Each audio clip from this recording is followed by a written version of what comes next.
All right, you primitive screwheads, listen up. They're coming to get you, Barbara. I ate his liver with some fava beans and a nice Chianti. Here's Johnny. Vanity. Definitely my favorite sin.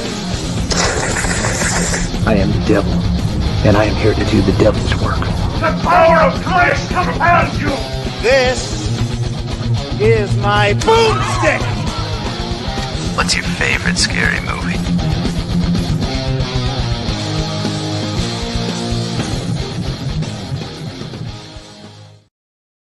What up, horrorheads, and welcome to Shiver, a horror movie podcast. We are your hosts. I'm Daniel DeBona.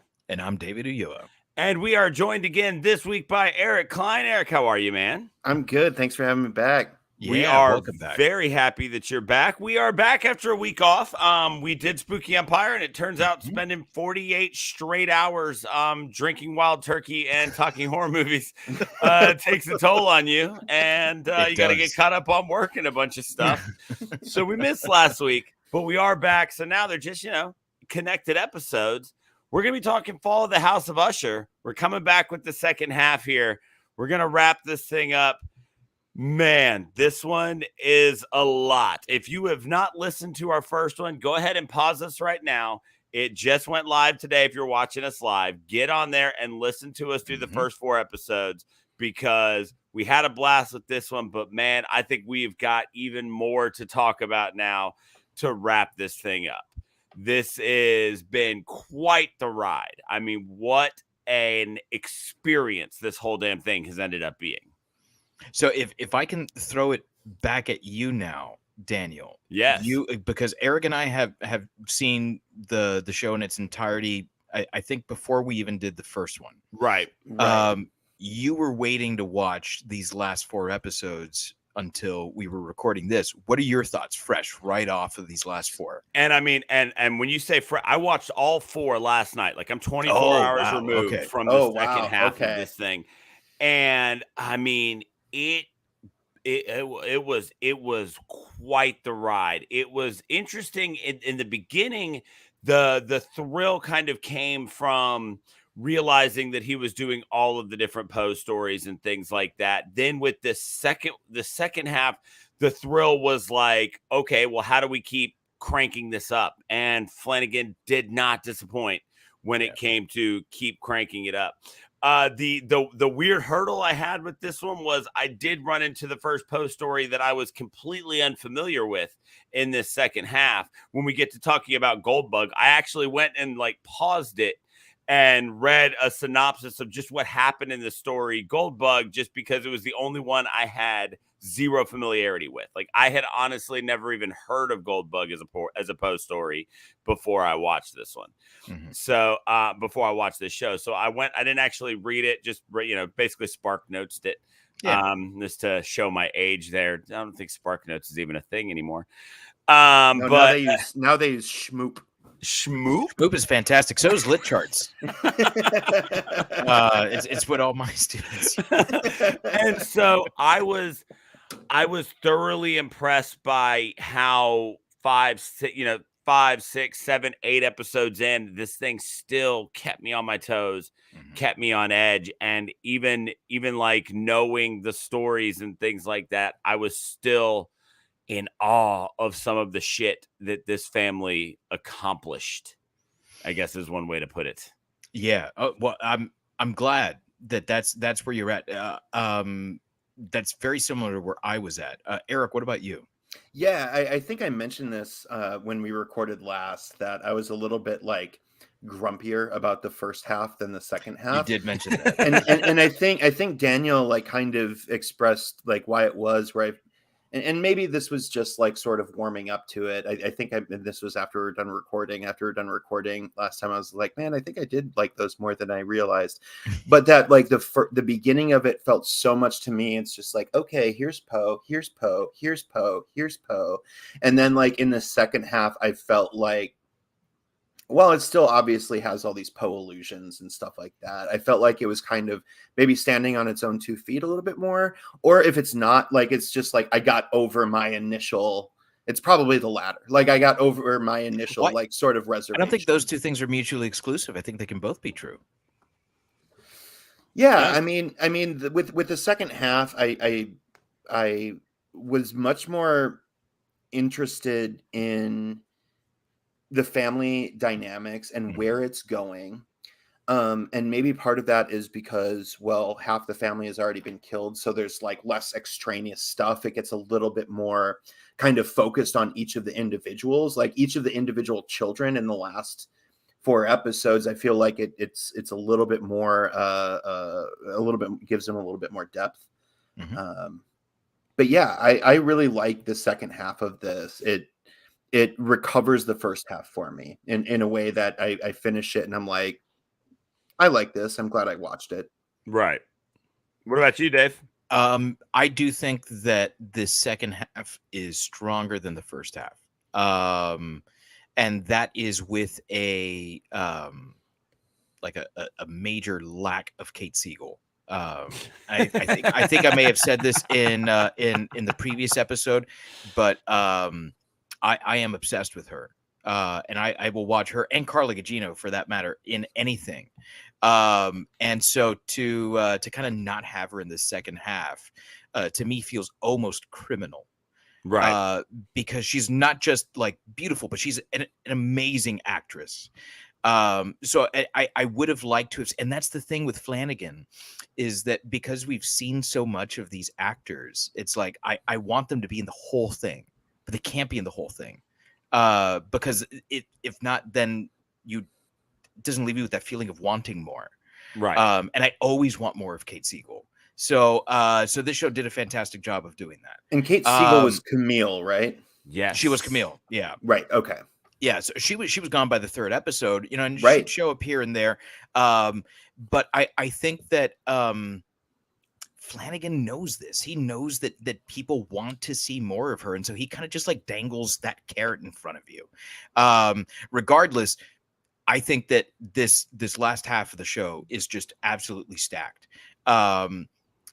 Like Daniel, Goldbug is one that I was not, I'm going to say very familiar with, because in college I bought a compendium of Poe. And I know I've read through it. The thing is, I don't remember much of college, thanks to various substances. Thanks to college experiences. Thanks to the college experience, I don't remember much of college. So, like, I know I've read all of F. Scott Fitzgerald, but I don't remember all of it. So, Goldbug was almost like a new experience for me. And I remember Goldbug being more of like a Treasure of the Sierra Madre style story.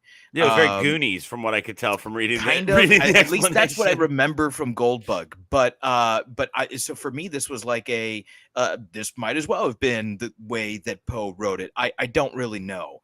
And I haven't gone back to it. It's somewhere here on the bookshelf. I'll get to it when I get to it. But yeah, to me, I think that this show goes out with a bang. And that's Flanagan style. So let's get into it. We're starting off with episode 5. We start with the Telltale Heart, which gives us the Victorine episode. Mm-hmm.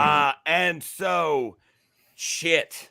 Like, not only does it give us the Victorine episode, but this is the one where we are reminded, oh yeah, like this is horror, and we can take Poe and we can make it very modern horror as well. So start us off talking about the Telltale Heart. Eric, what do you think? The Telltale Heart is a great example of why I feel like the second half takes off. Mm-hmm. When we end with we ended with a black cat, didn't we? Wasn't that the one before this? Because I'm thinking but I'm thinking of Rue Morgue, like, because this one kind of Vic, it kind of picks up with Vic there and like what she's doing with the experimentations and everything. And so we find out that this device that she's making, she's kind of fraudulently sort of gotten the approval for throughout. And her partner, both romantic and professional partner, is like, I'm not going to have anything to do with this.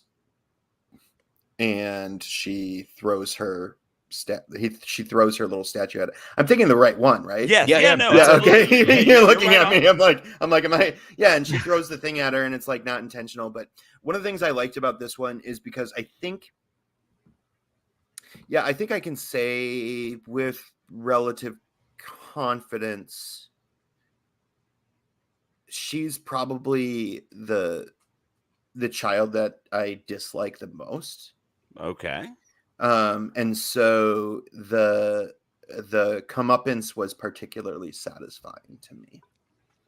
Yeah, no, that's a solid point. I loved this one because it perfectly built on Black Cat, where we got that idea of what always made Poe terrifying, which was watching a mostly normal person, just completely lose their mind because of something. Yeah. And I loved the way, when you read The Telltale Heart, you get, because you don't actually hear it, like the way it's written and the sound effects that are there, you kind of, I always kind of get like a weird, it's not actually like a heartbeat that I get, right? It's kind of almost like a ticking that I hear in my head when I read The Telltale Heart.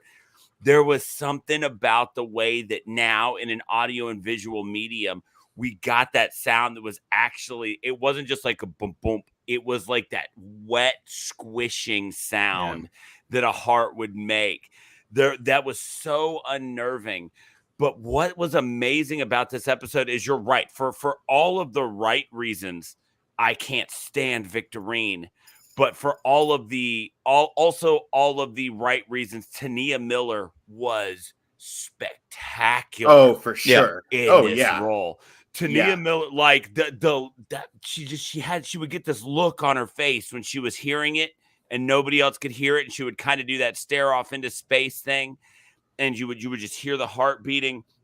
It was that whole thing was just, it was incredible. I loved that so much. I'm with you, Eric. I think that Victorine is definitely the child that I disliked the most. I think it's almost a toss-up between her and Perry. But interesting. But I think that she wins out by just a hair. That said, I think feel for her in a way that I don't for Perry. So even though I end up, I think, hating her more, I also sympathize with her a little bit more, because she's the first child that has something to prove.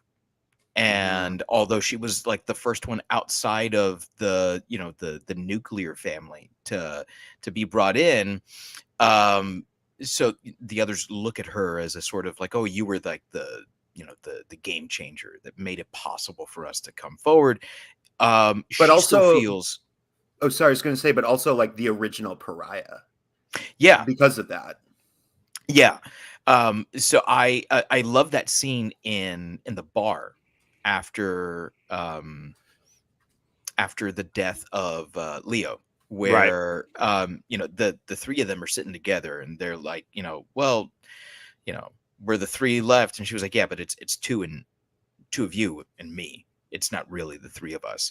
Right. So like, there's always that nagging in the back of her head. So I do feel like she really felt she had something to prove, where Leo, I think, was much more like laissez-faire about it. And Perry was just upset that he had not yet proven himself. So I kind of understand where she's coming from, although I can't empathize with her. I sympathize with her. This is like a toss-up between this one and The Mask of the Red Death, which is my favorite in the entire show. This is also one of my favorite Poe stories. Right. And I think it was done so much justice. The humor that was woven into it with the horror, I think, was not just like necessary, but really well executed, because as she's like struggling with the fact that like she just murdered her lover, she's throwing something out like, don't you know what it sounds like when one woman eats another woman out? Like that blew my fucking socks off. Like, what a great fucking line, and then the for me, really, it's like The Telltale Heart is all about the buildup. Right. It's all about the tension. I actually, my son has gotten really, he's 9 years old. He's just this year gotten into Poe. And I told him, I said, because he's a big Dracula fan. I was like, that there's a recording of Bela Lugosi reading Telltale Heart. He was like, no, I didn't know this. So I put it on for him. And we kind of just sat there for like 10, 15 minutes, marveling at Lugosi reading, this masterpiece. And the whole time he was like, but what's going to happen? I'm like, stop. That's the beauty of this story. It's the tension, that mounting tension that doesn't ease up ever, really. Right. Because like it ends and it's like, what the fuck? I think that this, along with the Mask of the Red Death, encapsulates Poe in a way that the other episodes, like as fantastic as they are, they don't reach the heights of Mask of the Red Death or the Telltale Heart. Can I ask y'all a question with Yes. to relate it to the story? Well, first of all, I just want to say that like the primary reason that I dislike her the most is just because of the chimpanzees. Like, Right. Like that's it. Like you're torturing animals. Like fuck you, Harry. You're killing everyone. I don't give a shit. Like animals. Like no, leave them alone. But okay, so like with regards to the story, do you think that Vic is mad, or for lack of a better word, right, insane, before the accidental murder of her partner? I think that's a solid question, because you were talking about that bar scene, Dave. Mm-hmm. And there's a moment in that where, yes, she acknowledges there's you two and me, but she also keeps using a we that you can tell the other two despise her for using. There's a use of a we in her conversation that Tamerlane and Roderick like physically withdraw from. And so I do think that there were cracks in the facade early on because of that, because of the idea that she never really fit in, which is a brutal thing to have to live through. And I've never had to do it with family, but when I moved to go to college, I moved 800 miles away, and I moved from a very sizable city in Virginia to Tuscaloosa. And so a metropolis. Yeah, exactly. And so the struggle to fit in can make you feel that way already, because you start to have this weird cognitive dissonance between who you actually are and who you're trying to be for these other people. So I think that if you stretch that rubber band tight enough, then it eventually becomes something where it's very easy to snap. So while I don't know if she was actually crazy before, I think that the stress and the pressure of everything that came with trying to squeeze herself into the Usher world, into their family, had her pushed so far from what she kind of maybe ever thought she would be or what she was, that it was the failure of her project, which is what she had, like I said, that dissonance between what you are. The failure suddenly started to make what she wanted to be so impossible compared to what she was, that she got lost in that valley between those two things. I don't think that's a hot take at all. And I'm gonna kind of echo what Daniel's saying here. I think that the Usher family is doomed from the start. Yeah, and it's a Greek tragedy. Yeah, and so having Usher blood in her, she's doomed. And it's the cracks in the foundation of the House of Usher are there. Once you add enough weight and enough stress, the cracks will get worse, and eventually it will crumble. And that's what we see happen to just about everyone in the fall of the House of Usher. And hers, I think, is just so brutal because she takes down someone else with her. Mhm. Right. Whereas others may have their lives ripped from them, not physically. She actually does take the life of someone. Well, Perry did take down an entire party with him.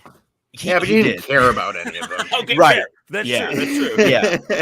He wanted to bang his important. sister-in-law, but cared about is probably a stretch. Right, exactly. Well, like Yeah. the reason I ask is because Dave, I mean, you probably know, but like the guy, the narrator in The Telltale Heart is fucking crazy from the beginning. From the beginning, yeah. It's not a thing where it's just like, oh, we see him lose his mind. Like, why does he? Do you remember why he kills the guy? Because of the vulture eye. It was evil. Yeah, he has an eye he Yeah. doesn't like. He's like, oh, he has this eye, and Yeah, he says, I had nothing but love for the man. I had nothing but but love the for the eye man. was evil.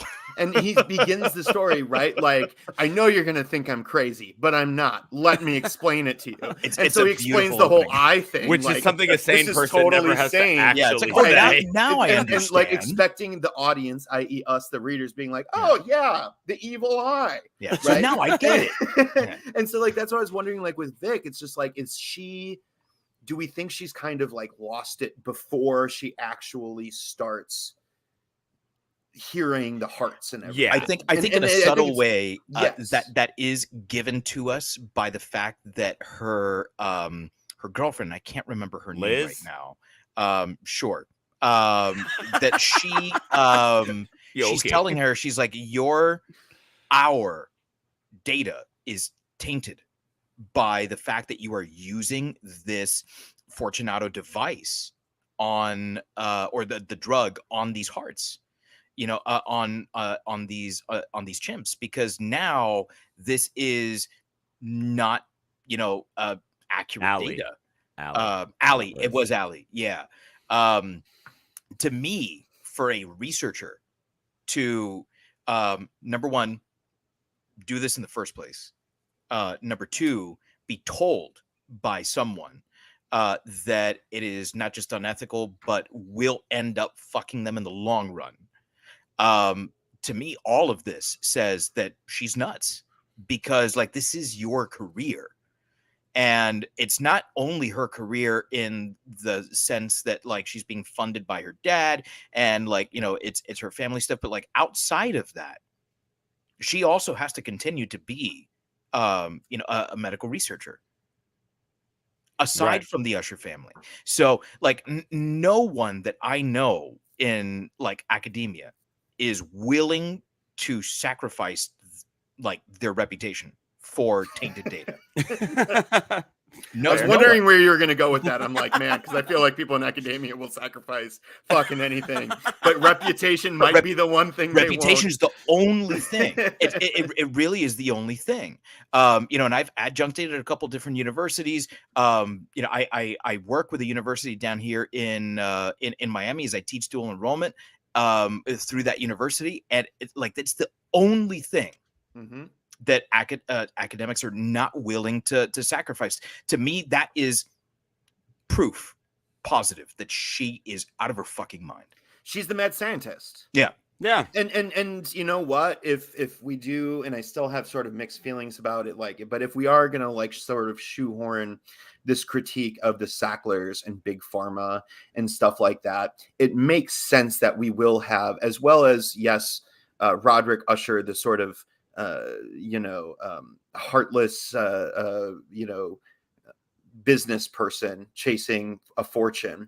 It also makes sense that we have the mad scientist figure. If we're going to talk about like the sort of rampant runaway sort of pharmaceutical industry that we have, it does make sense that we would have a figure that is, I'll sacrifice everything for this one pursuit, including my reputation, including all of these innocent fucking chimpanzees. You bitch. And they shouldn't even be there in the first place. Right. I will say there was a moment in this, for all the times that we praise Mike Flanagan for doing subtle things that we love. occasionally it is fun when you can tell that this is just a guy who really loves the genre and doesn't mind occasionally doing something really cheesy and almost too on the nose, but also kind of like a "now I see you" type thing. To have Total Eclipse of the Heart playing when she throws the statue and kills Allie was I loved it so fucking much. Like it was so good. Like the another brick in the wall when like, okay, yeah, like maybe that one's okay. But the Total Eclipse of the Heart playing, that one just that was so fun in something that's so dreary and so serious all the time. That song playing in that moment I thought was fantastic. Yeah.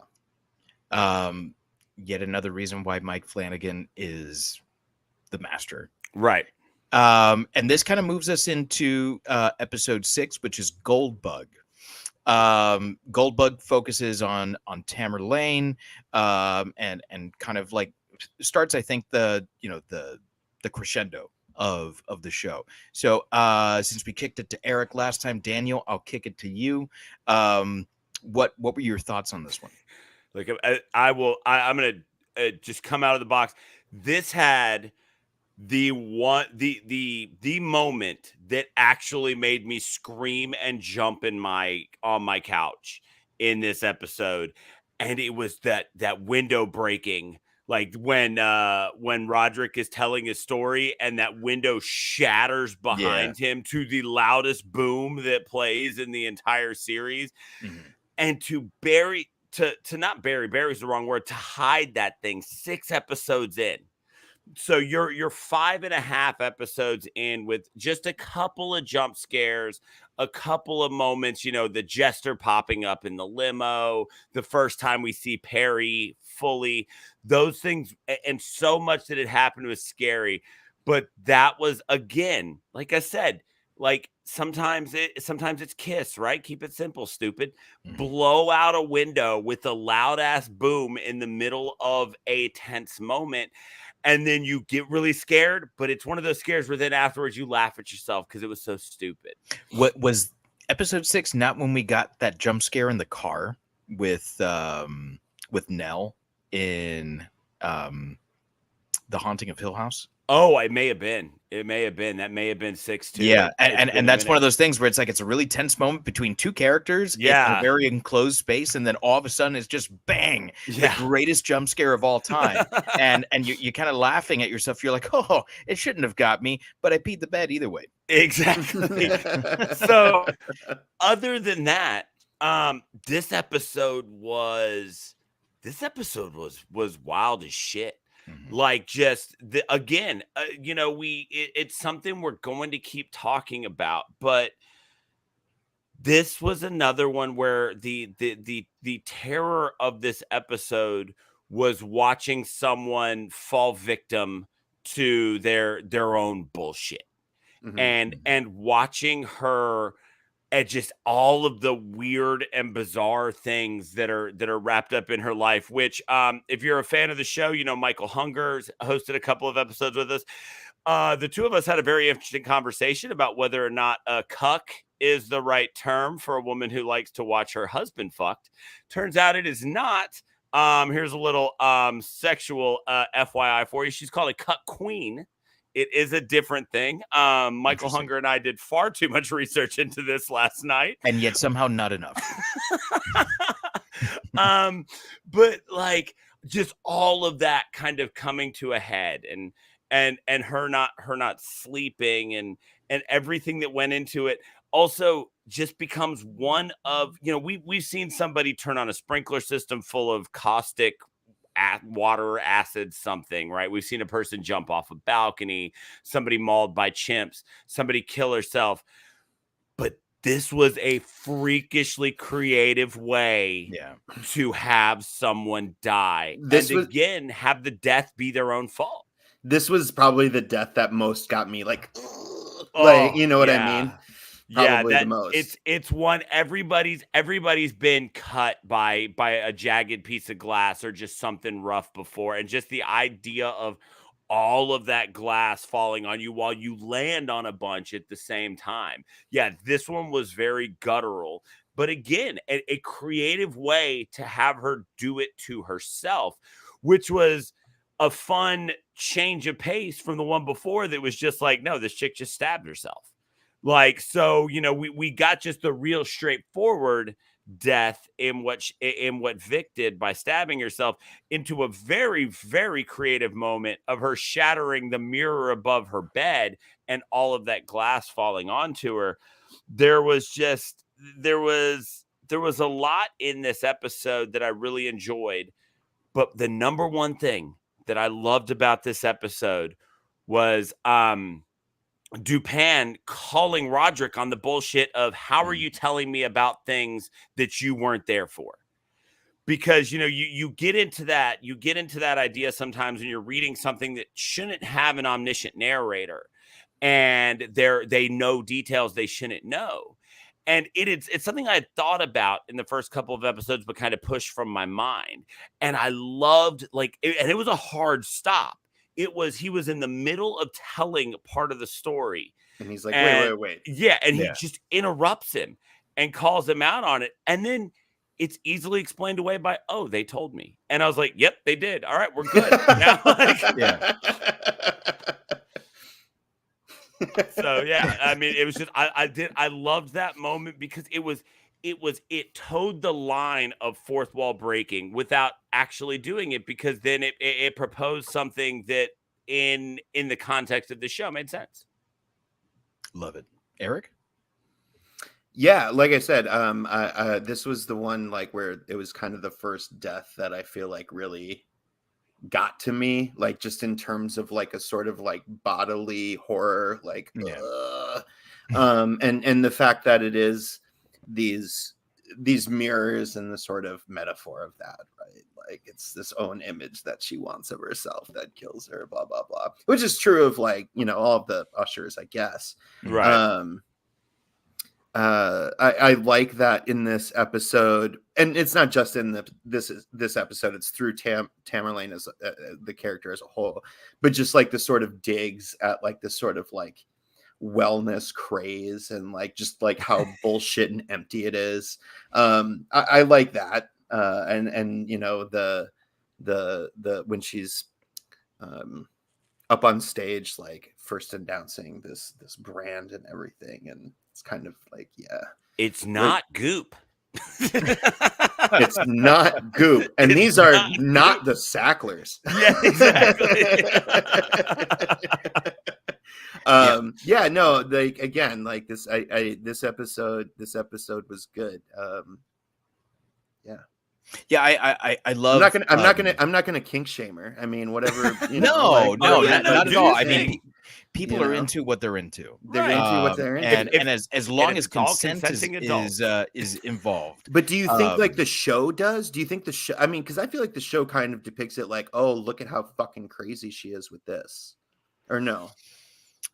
So I don't know that the show depicts her as crazy in that regard. I do think that the show points out the hypocrisy of her being this like ideal woman, and behind closed doors, she's not the ideal. She is something else. And yet there's like that very old school and traditional sort of like I wish my wife let me fuck around thing that's happening there, where she's giving her husband permission, and yet he doesn't want it, because the only thing that he wants is intimacy with her, right? And she's so unable to give that in the way that he wants it. Mm-hmm. So I don't know if it's necessarily kink shaming her, but I think that it is kind of, you know, wagging a finger at the hypocrisy of, I'm presenting myself to be something that I'm not, and I'm selling you to go back to that idea of like the self-help and, you know, the crunchy goop thing. I'm selling you this idea. Crunchy goop again. there's something off about that. Oh, that scoop that has dried. Yeah. She's selling you this idea that like this is what you want to be. You want to be me, and yet what she's actually offering is a facade. Which interestingly is the thing that kills her, because as she shatters the reflection of herself that she puts out there, it's the very thing that kills her. I love how literary that is. Yeah. I'm with you on that, Eric. For me, that was like the crowning achievement of this episode, where it was like, I see what you did there. It was, and I loved everything about this episode. I love this actress because you really get to hate her in Midnight Mass. Yes. And I actually kind of felt for her. She's one of the ones that I think I sympathized with most on the show, because she does feel like she needs to hide her true self. Whereas someone like Victorine, who's not, traditional in that sense, right? She's not hetero. She's, and she's out, and yet Tamerlane can't be, because one of these things is accepted, and the other one isn't. Yeah, and I think that you were saying like does the show kind of does it kink shame? I think that it kind of does the opposite in showing the stress that it can put on somebody for not, like Dave said, not being able to live their truest self because of the fact that this is something that isn't socially acceptable. And so she has to keep this hidden. It just shows it as another stressor in her life. So that becomes a big triggering thing when she sees the video, go live in front of all of these people. And she starts to shatter the TV. I don't think it's portraying the fact that because she is into this is why she's crazy. It's the fact that she has to hide that she's like this, which is pushing her crazy. So I think it does the opposite of kink shaming and being like, look, if we just let everybody fly them freak flags, right? Like then that would just be one less stressor in people's lives. But then there's also, I think, the other layer, and that's a great support for what I was saying there. But I think there's also another thing which I mentioned, which is that like it's not what her husband wants. So I think it kind of shaming her in that way. There you go. Where it's like, whatever you want to do in the bedroom is fine as long as everyone is on board. And he's not. He's not at all. He's not at all. He's doing it because it's going to make her happy. Forced consent, but it's making him right, and that's really all it is. Because if he was into it, then it's a totally different story. So I think it's a really interesting and I think complex way of looking at kinks, because it's not as simple as like I'm into this and so it's okay. But am I into this, and are you into this, and are we into this together? It's I think a really adult way of looking at this, where it's not just like, oh, kink bad or oh, kink good. It's well, it's kind of fucked. Yeah, it's in the gray, right? Like it keeps everything from just being black and white. Exactly. So there's I didn't think about any of this part of it until right now. I was too fascinated with just the whole world of what is a cut queen. It's an interesting rabbit hole, to say the least. Yeah, I would say so. I did love that this was the first episode where somebody had their moment publicly. Mm-hmm. Right, like Victorine, hers was behind closed doors. Leo, his was just in his apartment, and but we, because of the fact that Tamerlane was the first character who we went through who kind of was a major public figure, I loved that her fall came in front of her public. I thought that was very well done, because when you look at everybody else, like, yeah, sure, Perry's was with a bunch of other people, but everybody was masked, right? And so you didn't actually know what was happening to him. And then it was behind closed doors, in private. And then it was like, but they were all people whose lives were built that way. And so Tamerlane, not just like in front of a group of people during a live press conference, that we can only assume in front of, there's 100 something, 200 something people in the room. We got to assume it's also being cast around the world if this is a product launch. And so her whole thing, I thought that the whole idea of her relationship with Built being just like a matter of convenience thing, because he needed her followers, she needed his followers to then have that breakdown, and all of those people that he had brought in after everything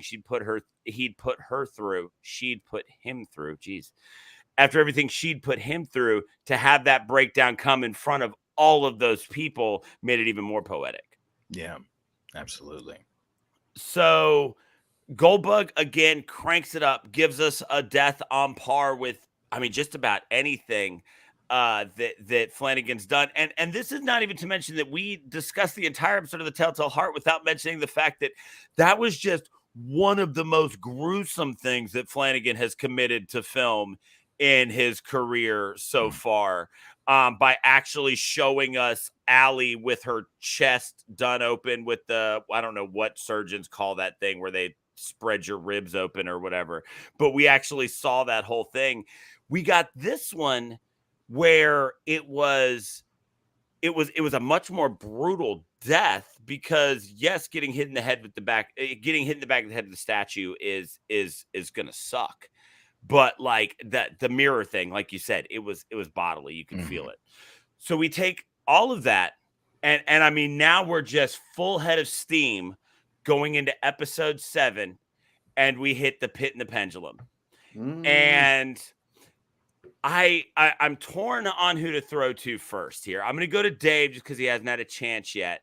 But there was a conversation we had last episode about characters we thought we'd like becoming characters we hated. And this is the one where we get Roderick's story in the pit and the pendulum. So Dave, tell us about your views of Roderick's journey that we get through this episode, man. Okay, so I'm going to preface this by saying that the story that first got me into Poe was The Pit and the Pendulum. It was the movie that got me into the story that got me into Poe. So I'm right there. Oh, really? Yes. No one expects the Spanish Inquisition. Oh, man. Always a good time for Monty Python. Always. So when I saw that this was the penultimate episode, I was like, well, fuck, they're going to do this right. And I think they did. Because I was like, how the fuck are they going to do the Spanish Inquisition? Right in here, right? Like there's no monastery, there's no castles, there's no, like, what are they gonna fucking do? And they go back to the very first murder, and they do it up like a fucking dungeon, and it's so fucking perfect. So that aside, Frederick's fall, I think, is maybe my favorite thing about the entire show. Yes. Because like what you were saying, and I think it was Erik who pointed this out in the last episode, Henry Thomas has a way of endearing himself to you. Yes. And yes, it's because he's Elliot, right? And yes, it's because he was in Flight of the Navigator, and he had the little fucking, Kowakian monkey on him and all that shit, right? It wasn't Salacious B. Crumb, but it was Salacious B. Crumb. Right? It's because of all those reasons, right? And he's also, like, in the other things that he's done with Flanagan, he's usually a very, like, endearing character. Yeah, he's usually like kind of the heart and like sympathetic. Yeah, absolutely. But to see him be a dirtbag, I think was just like spectacular. And it's almost to me like he's been auditioning for this part. Right. his entire career with Flanagan, because we get to see a little bit of that in Dr. Sleep, where he plays Jack Nicholson, right, but not playing Jack Nicholson. And he gets kind of that like really scary like evil man in there, and he does that here. And because he does it with this facade of like the bumbling idiot, the facade of the caring father, of the hapless husband, it's even scarier, I think, because we all know people like him where it's like, oh, he's just a nice guy. Right. But is he really? Is he Buffalo Bill behind closed doors? I was gonna say, like, how many like just like local newscasts? Like, yes. Oh, he was just a nice normal guy. Yeah. He was just a dad. Interestingly enough, your Minnesota was showing when you said nice normal guy. The way. Yeah, wouldn't you know? We're actually right now, like in Miami, and my school's community, specifically, there's an alumnus from our school who was murdered by his father. Oh Jesus! Just last week. And like it fucking rocked us, because it's a family that's been a part of our school for many years. I taught this kid's brother, so like I met the dad, and he seemed perfectly normal. And you talk to anyone, they're like, yeah, he was a really normal guy, nice guy, and emptied an entire magazine into his son. Cool. Fuck, man. How the fuck does that happen? And that's what's so scary about Frederick in this episode for me. I mean, we see the decline, because he goes from like really concerned, and he's like, fuck, is she gonna pull through? I need her. She's my rock, to like fucking doping her up with the Ligadone.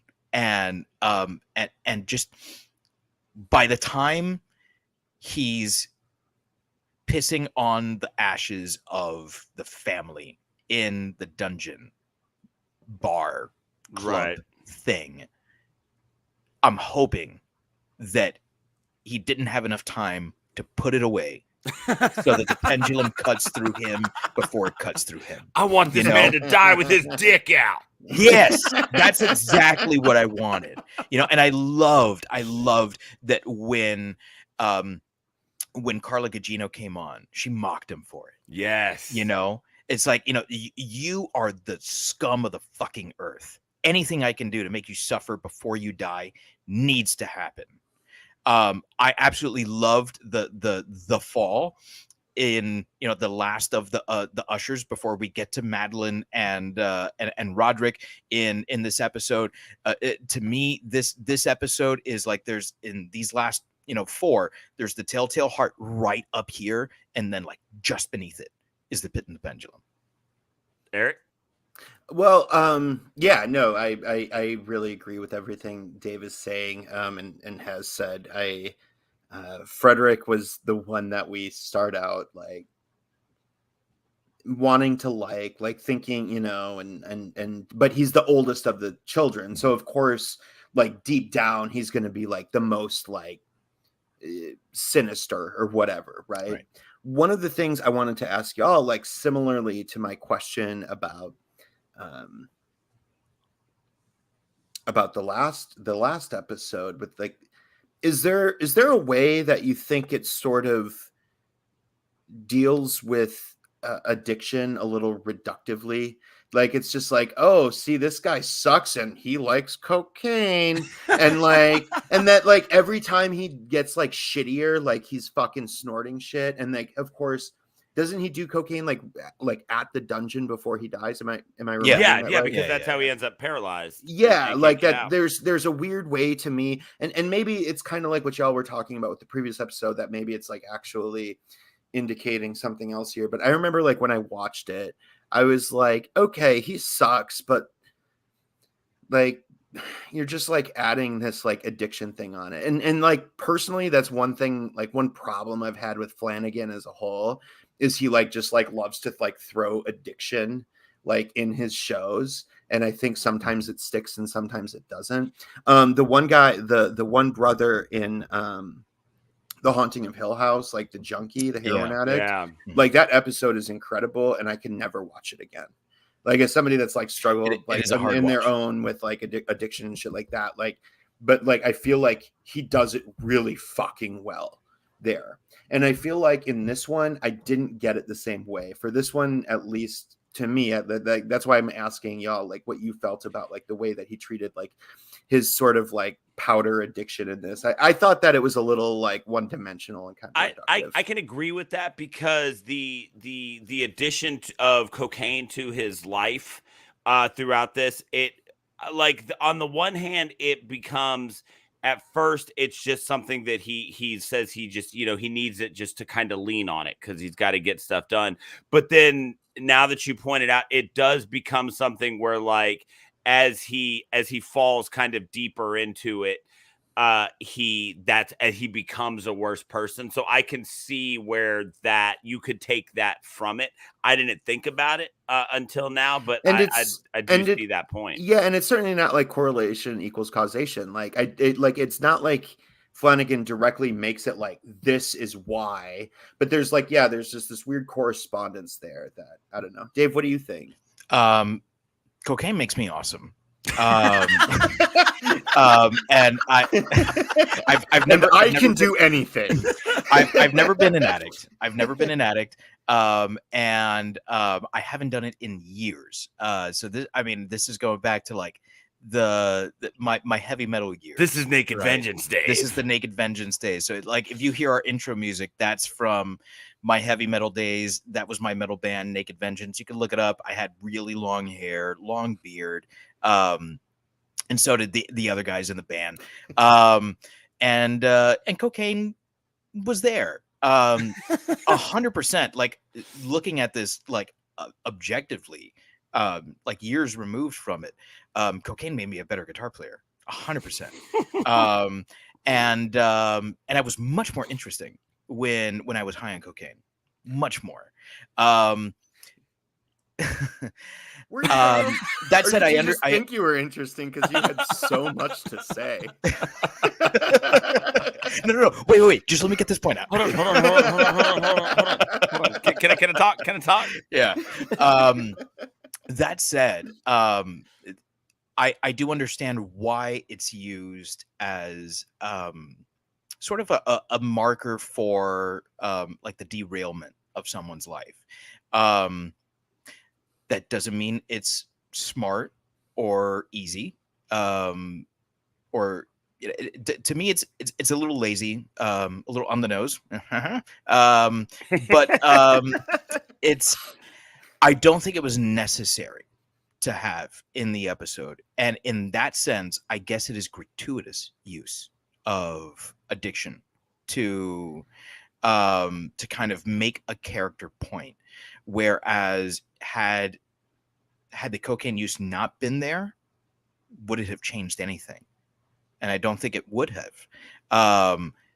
So I think that's a really interesting question, because he has handled it with aplomb before, with the way that it was done in Hill House, because it was integral to the character. Right. Without that as a crutch for to cope with the trauma of his childhood, the character doesn't work.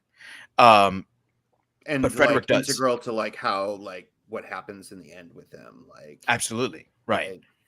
Yeah. Wow. Okay. Yeah. So I guess there's one thing that I don't like about this now, and I guess like just like one like last point with it, and I don't want to harp at it because like I like on the whole, like as I said, Flanagan usually does this well.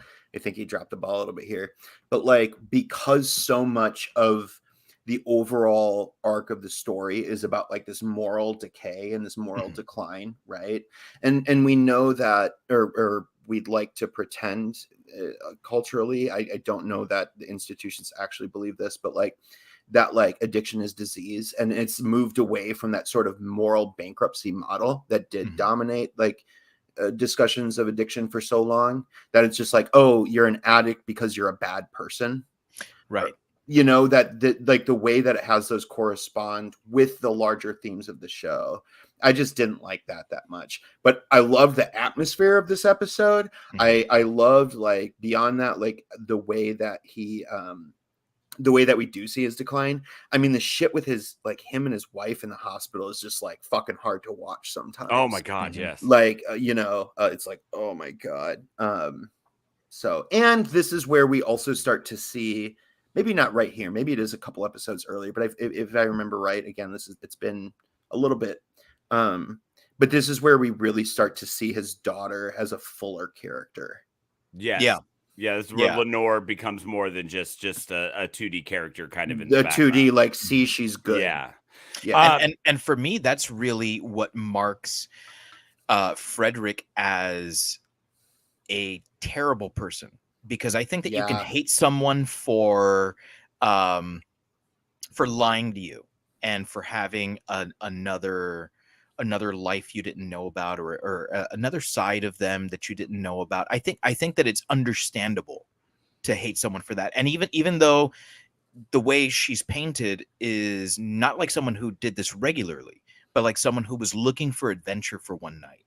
And I don't fault her for that at all. Right. But that's what he thinks. That's what he thinks. And I think that is an understandable reaction to have. Now, to harm someone for that, obviously wrong. But to go from loving father to the dick that we see when his daughter has nothing to do with that situation, to me, that's when I was like, you're a real, honest to goodness piece of shit. Yeah. You're talking about the atmosphere of this, like the way that that his house, it reflects kind of at, his decline, to where we said, his like fancy, like modern house. Yes, exactly. Like, we start to, when he puts up the pictures of them all over, and it's like, oh, okay, so yeah, this guy has completely like, before we find out he's pulling her teeth out with pliers, we are fully aware of the fact that this dude has gone all the way off the deep end. And he's plastered the entire room that she's in. So as she's aware but unable to speak, she's just bombarded by all these pictures. He never gives her the opportunity to, like Dave said, explain that this wasn't a regular thing. That even honestly, and even on that night, nothing happened. She never gets that opportunity. She just has to lay there soaking in his madness, as he's just completely losing his mind.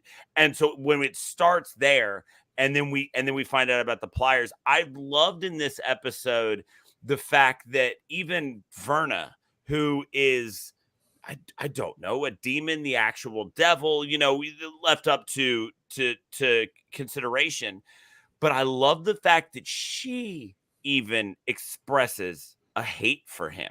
Mm-hmm. We get her where she is dealing with somebody who traded his entire family's future for what he will have as a lifetime. She's dealing with just all of these awful people, and handling it, and just being that real casual, angel of death, devil type thing. But when she finally faces down Roderick, and she what is she says something along the lines of, I usually don't get this physically involved, but once I saw the pliers, I knew I had to do something. And she starts to express the fact that she's disgusted by him. That's when it's like, whoa, this guy's really hit some new lows in the fact that this is an entity whose entire being exists to deal with terrible people, and she's sick of your bullshit, man. Like, you've tapped into something really weird here. And so, and we start to see, kind of the extent of her powers a little bit more in this episode, which again leads you to wonder, like, what the hell is she? Which I loved. I loved wondering what ultimately she was, and why she could see into the future, and she could affect all of these things that were going to happen. But yeah, that moment when even she was like, you're awful, and I'm going to make sure that your death is awful. And I want it to go out like this so much that I'm just going to lay here and enjoy it. That was incredible. Like when she actually like rolls over on her back next to him and the building's coming out, she goes, nobody ever gets this view, you know? And it was like, she's reveling in this one. Yeah. But all the others she was, you know, therefore or did directly or whatever, but this was the one that seemed to bring her pleasure. And I guess it was actually the next episode, so we'll talk about it a little bit more. But you know, like when you get the opposite when she's dealing with Lenore, in the next episode, and so it was really cool to get that moment where even something that seems, for all intents and purposes, to just be evil incarnate, is there. When she becomes disgusted with you, it's like, okay, so we're all right to hate this guy. Like, okay, good. Yeah. Thanks for the cherry on top there. I wonder if, to go back to the cocaine use, I wonder if Flanagan couldn't figure out a way for him to become incapacitated at the club. See, if that's the case, like I really hope that that's not it. You know what I mean? To me, that's exceedingly lazy. If that's the case, but like he needed a reason to like get to the club and then become incapacitated, right? Because of the structure of that episode. So I'm starting to dislike the cocaine thing even more. Yeah, I'm not seeing another reason for it. Because if that is right, like, dude, there's so many other ways you could have like accomplished that same goal.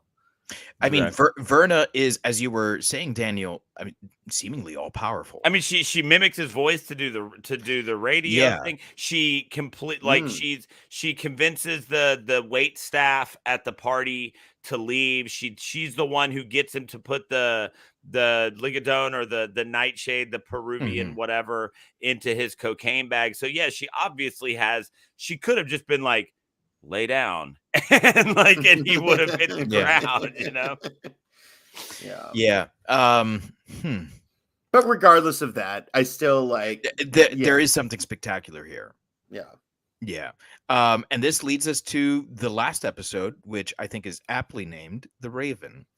And so I am going to, who did we kick it to last? Was it me? And then before that, it was you. Okay, so back to Erik. What did you think of this last episode, Erik? Yeah, it was good. The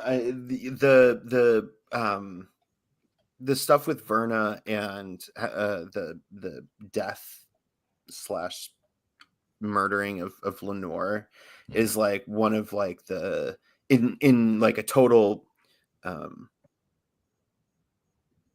opposite way that what Daniel was saying with the murder of Freddie, that with this, that we see this sort of really sympathetic version of Verna that's like, I don't like, this is what I have to do, but I don't want to do this. Whereas like, throughout most of them, she's pretty indifferent, right? And so I like that. I like that it builds more on Lenore. I hate that we see her death. This is also when we see the cask of Amontillado. And that was good. I liked that. I think that was the opening sequence, if I remember right. And I did like that. Even like that's where the show begins, right? Like I said in the last time, like this eye rolly, like another brick in the wall, like but this, like, we actually see him fill it in, and it's that guy. Is he Hilo in Battlestar Galactica? I can't remember what his name is. Shit, he is from Battlestar Galactica. Yeah, we got both him and the president, right? Yeah, I think he's Hilo. No, he's not Hilo. I don't remember his name.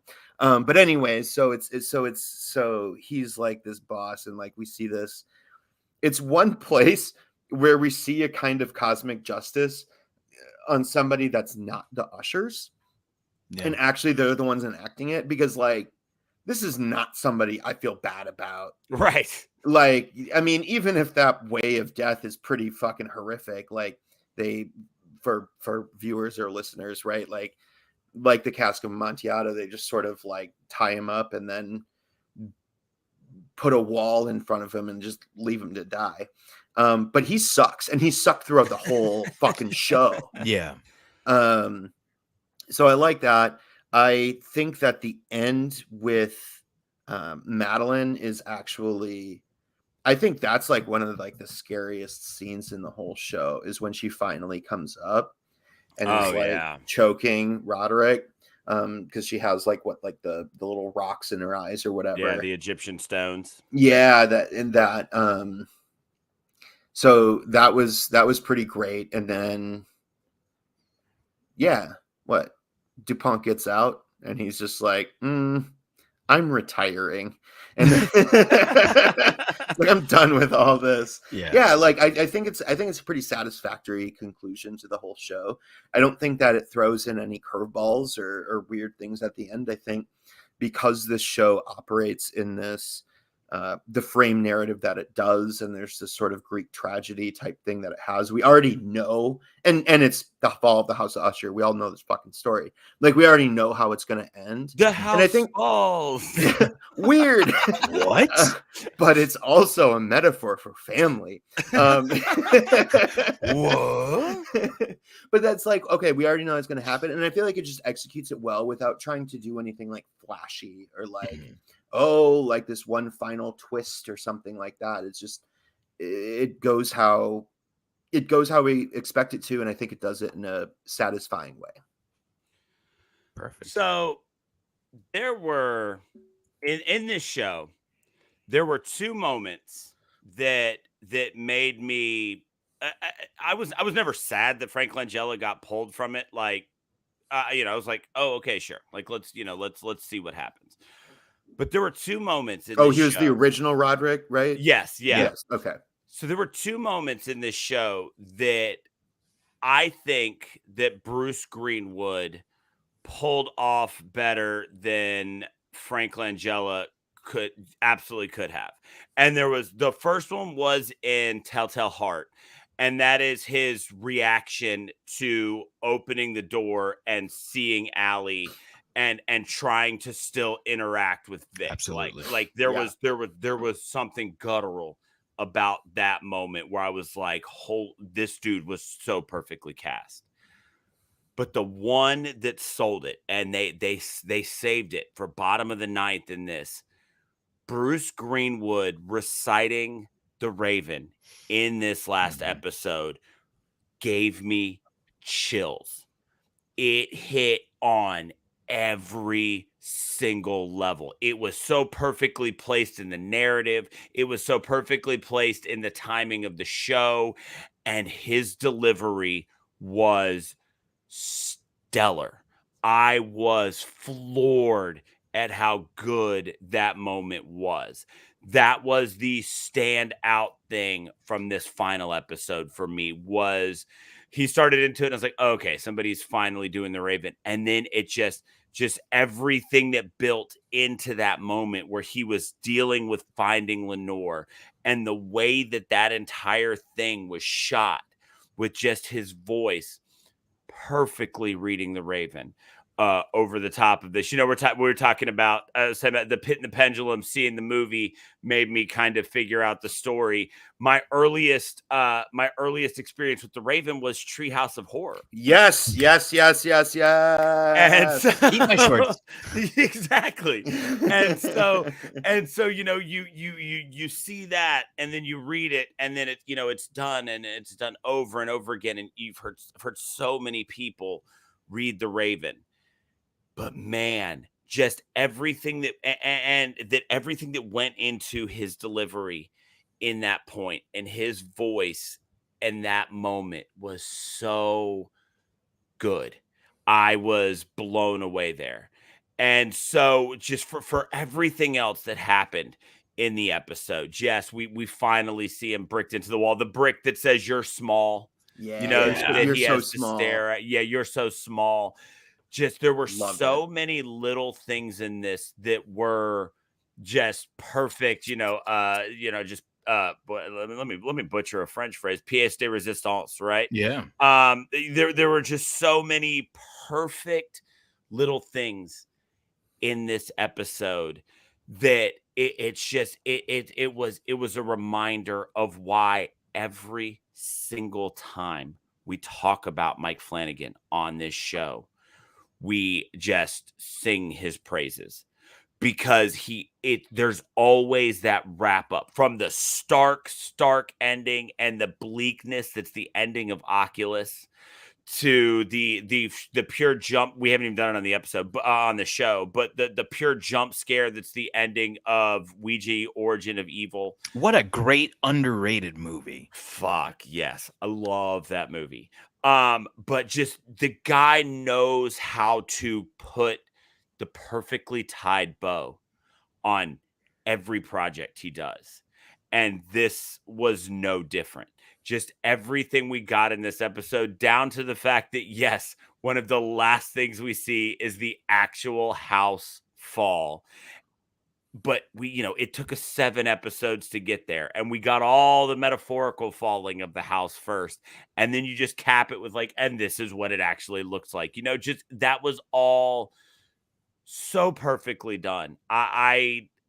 This episode, while not the goriest, while not the scariest, even though that fucking jester scare at a minute 7, 8 in the episode was horrifying, it was the perfect way to end all of this. Well, and Dave, I know you want to, but that it also wraps it up well in this bow, because the first episode is, what's the title of it? Once Upon a Midnight Dreary. Yeah. So that's it begins with the Raven and ends with the Raven. Yeah. And in the poem, The Raven, it's about a guy, so much of Poe, fucking losing his mind, right? Yeah. And losing his mind in his isolation, and this sort of way that, I mean, it's not as clear. I don't think, it's been a while since I've read the poem, but it's not as clear, in a specific way of guilt in the way that Roderick Usher's is, but it is this way of I'm isolated. There's this regret in my life, and I'm going crazy because this bird is cawing at me, and what the fuck does nevermore mean? Exactly. What it sounds like something that should mean something, but it actually doesn't have a meaning, right? This is just a word he made up.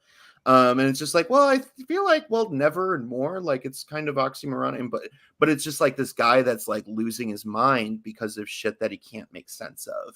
And this shit that he can't make sense of is causing him to feel regret about his previous life, in the way that when we can't make sense of things, the way we make sense of it is more of a reflection of ourselves than the thing itself. Mm-hmm. Right.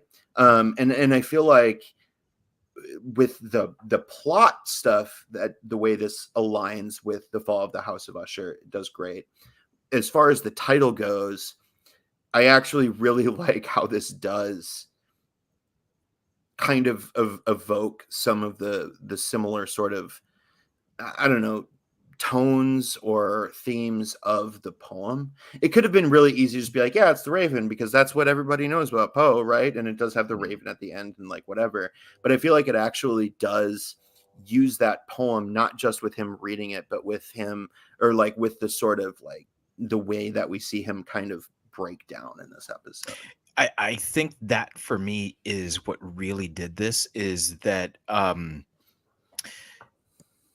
to find out that from Verna that what Roderick would have been had he not made a deal that night is a poet. Right. All of these little hints, of Annabelle Lee and all that stuff that shows up throughout the show now suddenly makes sense. And so it makes sense that he recites the Raven at that moment, but it also makes sense because he is totally broken at that moment, as is the narrator of the Raven. Right. So to me, it was poetic to have him read the poem, or recite the poem, because I guess he's, writing it on the spot at that moment. But then also for that to be able to be woven into Roderick Usher's story so seamlessly, where it's not just here's the Raven and now we're back to the fall of the House of Usher. To me, it just made sense. So we're getting all these things that are converging, right, along with the family drama, which, like, for me, ultimately, as much as I love Poe, that was the most interesting thing about the show for me, was the Flanagan side of it, not so much the Poe side. And I loved all the Poe stuff, but I remember going into the Raven thinking there's a fuck ton of stuff that needs to be wrapped up here. How the hell is he going to do this? And he managed to do it without me thinking, oh, what a neat little bow. And I think that for me is the greatest accomplishment of this all, is that in 8 episodes, we're able to get this incredible family drama. But the other thing that I love so much, and this will be the last thing that I mentioned, because you guys basically touched upon everything. And I don't want to sit here and just, regurgitate the same thing. The final thought that I'll leave us with is that I remember the first time I read The Fall of the House of Usher in junior English. And the image that I had in my mind when the narrator is looking at the house crumble is exactly what I saw at the end of this episode. When Dupont is looking at the house, and I remember there's a lake that's in front of the Usher estate, that it's on the property. Even the way that the pavement is wet in Flanagan's Usher mimics the lake. And I was like, my God, this is exactly what I saw all those years ago, sitting in Mr. Panzer's class, reading this, on a, not a midnight dreary, but in October, and thinking, God, he fucking did it. He managed to capture exactly the way that I felt when I read Poe. Maybe it's how he felt when he first read The Fall of the House of Usher. I don't know what it was, but it was a very special moment for me to see that. And I was like, God, you fucking rock. Yeah. And if we could just take a second before we wrap everything up to talk about how fucking awesome is Mark Hamill as an addition to...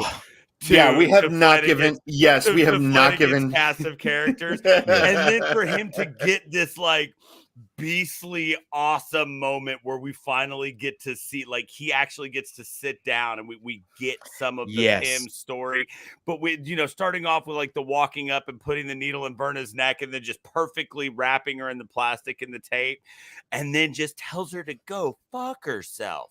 Yeah. Like, it's just so great. It was like, what does he say? I'll play out my hand. Yeah. Yes. And now, and when I say addition to his cast of characters that he uses, he's coming back he's been cast in Life of Chuck, the new one, the newest one that he's doing. So he's in that Flanagan circle now, but he was so good in this entire thing and just always in the background, which was perfect for the character because we always just know him as this looming shadow over the Usher family, and that everything they do goes through the what do they call him? The Pym Reaper, and it all goes through him. And so he's just always there. Every episode, he's got a small part, a ridiculously important part, but a small one. And then we finally get him. He sits down with Verna, and we get the breakdown of his life, which would kind of been hinted at earlier with his expedition around the globe and all of that. And then for him to just sit there and be like, this guy who has been, basically at the beck and call of the Usher family for all this time and cleaned up all their messes. I mean, he's a fixer, is exactly what this guy's been. Bigger balls than all of them combined, because he's the one guy who's like, I've lived this life, and now if if it's time to pay the piper, then let's fucking go. Well, he's a foil to Verna, right? I mean, she's metaphysical, he's material. Like, she kind of like has this way of proacting on these things, he's reactive. There's this way that he is kind of the opposite of her. I mean, even the way that he's just like always wearing all this black stuff, right? Always with the gloves. And with the gloves, like there's this way that he's this perfect foil to her. And then, at the end, the way that comes to a head and like, hey, what's going to win? The material or the metaphysical? The metaphysical is always going to fucking win. Right. Yeah. So just before we wrapped it up, had to bring up Mark Hamill. So this, I mean, we've made it through 8 episodes here. We're you've heard us talk about it for going on 3 hours now, and it is time that we finally rate this thing. So if we get into the ratings, if you are new to the show, if you just need a quick reminder, we only rate things against themselves. It's not fair for us to hold this up to even other Flanagan works, as we're comparing it to movies, other miniseries that didn't have the background that this one did. So for everything that we rate on this show, we create a unique rating system. And Eric, I forgot to warn you about this, but I'm gonna throw it to you anyway, in case you didn't know, or maybe you did. Whenever we have a guest on, we like for them to create we rate it out of a possible 5, but 5 what? What should we rate Fall of the House of Usher out of? A possible 5 what?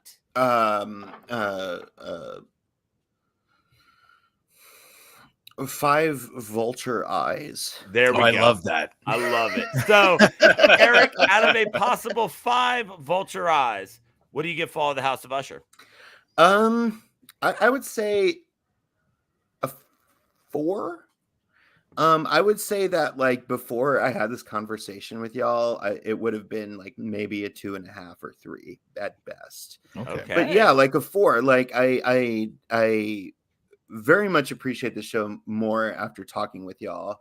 I definitely think, as we've discussed, the second half makes up for what I didn't like about the first half. There's still, I feel like, a lot of missteps, which is why I don't give it like a 4.5 or 5, because I'm like thinking in grading mode. Well, that's like a 90 or 100, right? So like, yeah, like a solid B, a solid 4 vulture eyes, I would say. Okay, 4 vulture eyes. Dave? I'm gonna have to give it 5 vulture eyes, because while it isn't perfect, you know how when you're grading something and you're looking at your rubric and you're like, all right, so it's not going to get the maximum number of points, but does it really go off to like the next thing down?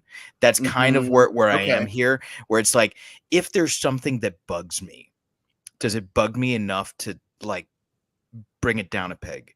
And I don't think it does, because I would feel like I'm lying to myself if I were to say 4.5, and we don't go quarters here. Because I don't know how to math. Right. So so I'm gonna go 5 vulture eyes. Yeah, no, I'm right there with you. And you said exactly what I had in my head, which was, yes, since we've done this, a couple of little things have been pointed out to me, but they at no point kind of broke how engrossed I was in this, how masterfully I thought this story was told. It was interesting because when this was first announced and we got excited for it, we were excited to just see Fall of the House of Usher. And that's what we thought we were going to get, we thought we were just going to get Fall of the House of Usher. But what we got was 7, 8, really. I mean, when you count the Raven and actually Fall of the House of Usher, we end up with 8 Poe stories here. And I think that each one is done justice. I think that they stray pretty far, and one of the biggest things I've seen when people want to bitch about this is just how it's like, oh, did he ever read Poe? Does he even understand? It's like, obviously he knew what he was doing with this, and yes, Poe was a long time ago, and it's 2023 now. And while those stories still translate on paper, you don't necessarily create an entire show where those things play out the same way. So I think he effectively modernized a lot of these things.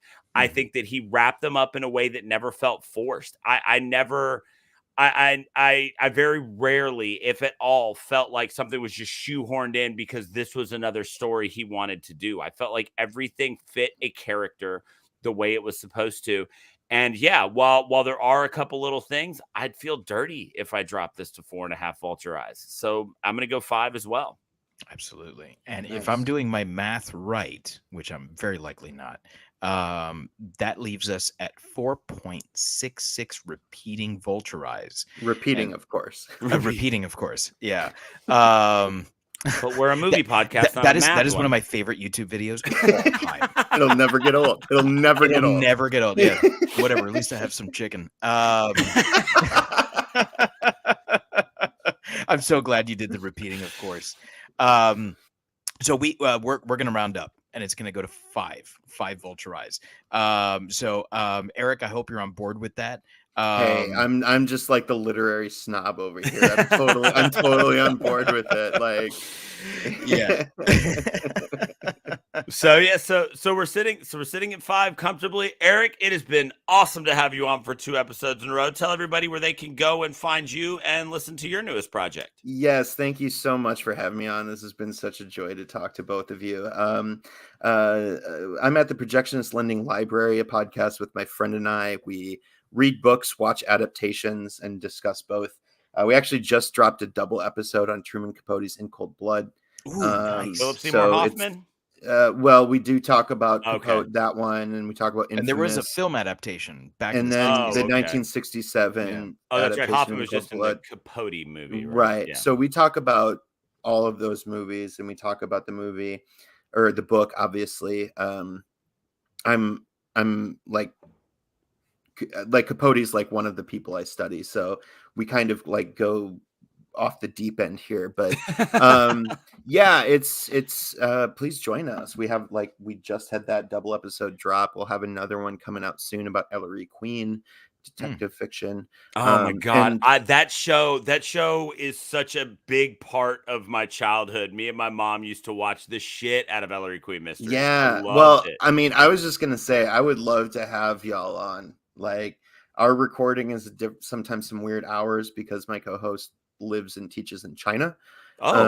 So like we you mentioned that in the last episode. Yeah, so it's always sort of different times, but I would love to have you all on. Talking about this adaptation has been an absolute joy. Yeah, we'd kicked around the idea at one point of maybe doing The Exorcist. Mm-hmm. We would love to do that. Yeah. So and I know you have done The Exorcist, but but it was literally the first episode of the original incarnation of the show. So we're talking like, I don't know, maybe 8 years ago. Wow. And Danny was not on that episode.